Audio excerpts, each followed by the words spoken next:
Welcome back to Boruto Anime Review, episode number 271. Yes, finally I get a chance to... Actually, 72, excuse me. Yes, 272, Students Unite. Yep.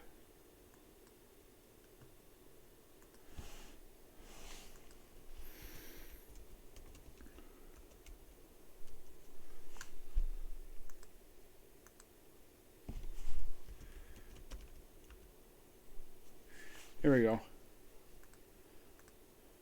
Yeah. No, this one basically picks up where last episode left off. Yeah, where we have basically Hana taking Kane and supposedly stabbing her, but not really. Yeah, and of course she destroys the bridge. And basically the first portion of this episode is mostly focused on Kabuki, revealing to the students about that what happened with Hana, the fact that she supposedly killed Kai, even though Himawari points out that she has a gut feeling she's actually not dead, but actually alive.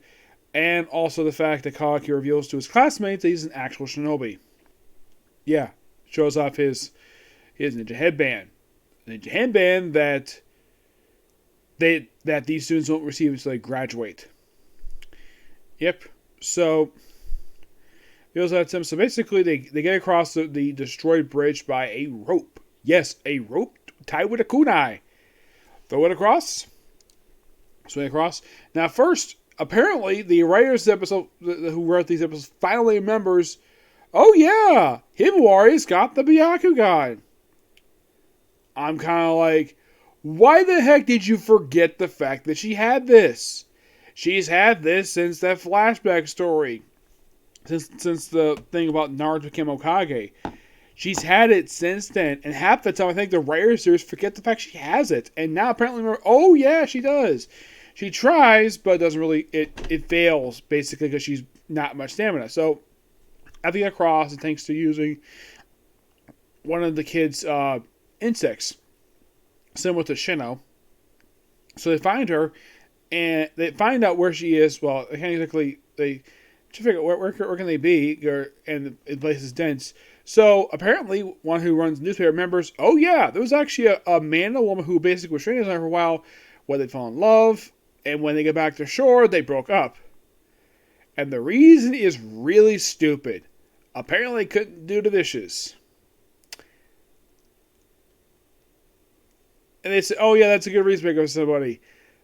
I'm kind of like, no. That's a stupid reason. Yeah, the guy's lazy. He doesn't feel like doing dishes. And of course, they broke up and gets to do dishes. That's just so stupid.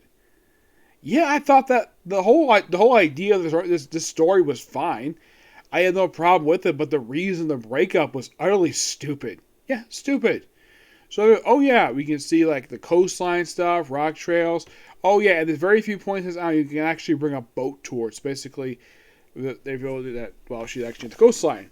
Meanwhile, though, Kai wakes up in the cave. Hana reveals about the split personality thing comes to her. Says, oh yeah, the one that Kana's middle is sealed inside her head. And she's not going to be killed per se. Oh no, she's actually going to be picked up by an associate of the minister, who was jailed 2 episodes ago.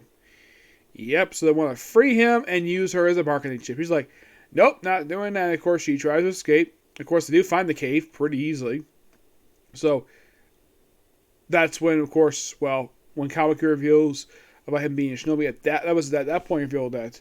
So, Himawari follows them, because they're not, fully trained yet. So, Himawari follows them, but she's the one who frees Kai, or she's actually wounded. She actually is sliced by Hana. And Hana, of course, basically is like, thinking like she's, oh yeah, I'm going to fight you. She's like, nah. And then Kabuki pops up out of nowhere and basically gives her a good kick in the face. And she's like bleeding from her lip. And then the episode ends up very, like, really? Ending here? I mean, you're going to have the finale. You could have basically made this an hour-long episode. But nope, we have to hit that 23 episode mark. Yeah, I thought this was kind of dumb, a way to end the episode. And a very good note, like, yeah, we're going to begin the fight between Kawaki and Hana. End of the episode. Yeah. If you're going to have a finale for this arc, of this really epic finale, you should have made this episode 45 minutes. Yeah. And here's the strange thing. This series only had one time the whole series we had a 45-minute episode. And it was during one of the worst arcs of the whole series, the Mitsuki disappearance arc. It's going to be one of the worst, mainly for its pacing. Yeah, it was long for no reason. Yeah. But definitely a good episode. I'm definitely looking forward to next episode, which I pray to God I can view on freaking Sunday because I'm getting sick and tired of it. So I can do this like several days afterwards. Yep. Alright, next up it is. Now, I checked it. I did not review this last week, but I'll review this week. We have the newest chapter of Boruto, which, by the way, next episode comes out in 25 days. This is called Bat Tips on Fire, Chapter 74, with a color image of Mitsuki. Okay, hold on. Let's show this good image here. Very good color image by the artist's book, who is not Kishimoto. It's actually Miku Itsumoto. So, chapter starts off with Ida, with her brother, and Armando arriving back in the land when they arrive back in the Hidden Leaf Village. They're met by Sai and Shikamaru. Yes, seriously. Sai and Shikamaru. Yes. It is quite interesting to see Sai near Shikamaru, especially since because Sai's wife is somebody who Shikamaru grew up with, Ino. And of course, also Shikamaru was happy to be the brother-in-law of the Kazakage.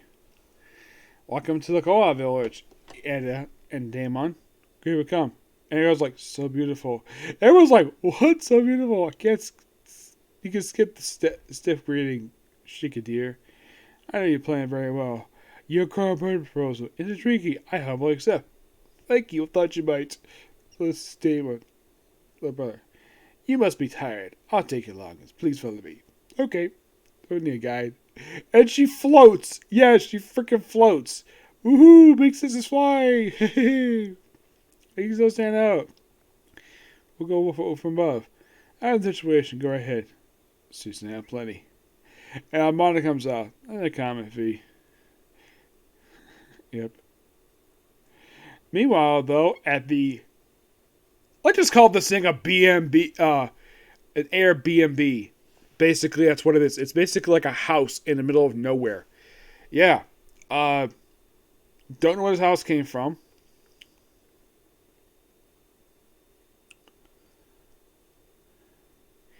Yeah, as for whose house this is, don't know. Where they got this house from, don't know. Whose house belongs to. It's a complete question mark. I mean, it's a nice looking house. I'm sure if this chapter was adapted for the anime, they probably give it a lot more detail in this, where it's basically very bare right now. And I'm sure they probably update people's outfits basically match the anime, obviously. But yeah, this is what the interior looks like. It looks okay. Some stairs, a long couch. So they're going to live together. Yep, and of course they're arguing, and of course we have a flashback of Momoshiki. And then, of course, basically, you have a conversation between Sadara and Mitsuki, who's basically job was watching him. And then Team 10 shows up. And for some reason in the manga, they still have Ito in his freaking overalls. Despite the fact he does not wear this at all. Yes. This, I think that Kishimoto should probably watch the anime. And realize, though, yeah, these characters don't wear these attires. I mean, look at this. Ino Jin is wearing the incorrect... It's just like... Wow. In my opinion, I think that the manga should have these two wear their anime outfits. Shikadai... Well, he kind of wears the outfit he wears in the anime, but it's almost like these people on their day off wear these freaking overalls. And of course, like, oh yeah, of course, It's kind of hinted that Chocho has a crush on Kawaki because basically she finds him handsome. But the thing is, the only guy probably interested in her, and this is, I've had this fan theory for quite some time, that I think Denki has a thing for her, but it's not explicitly been that's just my theory in the matter. That Ida shows up, and of course everyone's like, "Oh, she's so pretty." And we have Inojin and Chocho basically like, okay, like an angel. Apparently, here's the weird thing. If you look at first, look like Misuke is unaffected by this, and apparently he is. Oh yeah, by the way, in case you're curious, so is Konohamaru affected by her presence? Yeah, he is. Now, Kawaki, not surprised he isn't. And no denying, she's hot. Yep. Apparently, here's kind of the weird thing. Apparently, Shikadai is immune to it. Apparently, here's the thing. These people are immune to it. Immune to her charm, per se. Shikadai, not even his father was immune to it. Sadara, Boruto, and Kawaki. So basically, all watch on. And then Mogi shows up. Yes, Mogi. Your punishment is a 3-hour training run. Mogi! Oh, shoot. I should point out, though, that Shikadai is a Chunin. Why would he be nervous about his sensei? Like this. Like, he's going to get a punishment. He's a Chunin. Did the manga not get that little factor from the anime? So, and of course, Konohamaru was immediately affected. Like, he just collapses over. It's so funny. Este, wake up. Is that you? Don't just stand there. Come on. We can talk. And then Daemon tries to attack Boruto. I'm Daemon, you jerk. I'm the little brother, Uzumaki Boruto. Daemon, little brother. Hey, what's up? I thought we were told about companions. That's Kawaki's voice. You, Otsuki, you're capable of killing Big Sis, but you'll see you'll never let you do such a thing. What are you getting on about? Are you nuts? Quit with the attitude. Here we go. What are you saying? I'll just throw you out. How you doing, Kawaki? And he gets pushed back. How about she try again? And then, of course, Damon pulls out a bunch of freaking chakra rods. Yes, chakra rods try to take out Kawaki. Doesn't work. And it looks like he's about to hurt some party on Boruto. Ida just stands there. And they get knocked out. And here's the weird thing. When Boruto wakes up, Kawaki is laying on Ida's lap. No, seriously. The man she's got a crush on is laying on her lap. And she's like, I apologize, Boruto. That was very harsh greeting. That was not totally necessary. What was the point? Let's show you from the very start that defiance would be end for you. And then Kawaki wakes, and she apparently is blushing at him. Now the thing is, Kawaki does not feel the same way for her that she does for him. Because he doesn't feel much emotion like that. Kawaki, give me a break. Bard the Shikamaru. Have you met Ida and Damien yet? Yeah, we were under real baptism of fire just now. Courtesy of Ida's escort. Sorry about that. I planned to do proper introductions, but she was took off flying. Something happened? It's alright. I think we can get along. Yeah. I'm on his ones right now. Even I barely have any intel on the siblings, especially regarding Daemon. Plus various other things. Hoping to begin sharing all that. Alright, start talking about it. Don't leave with no more secrets. Fine. As long as I be smoke. Yeesh, it's a great admission. Okay. Interesting. Yeah. Quite an interesting chapter. I love it. I think it's a really good chapter. I give the chapter a 9 out of 10. It's excellent. Okay, so that's episode of you. Next up's the Comic Corner. And it's on to Girlfriend. Okay? There we go.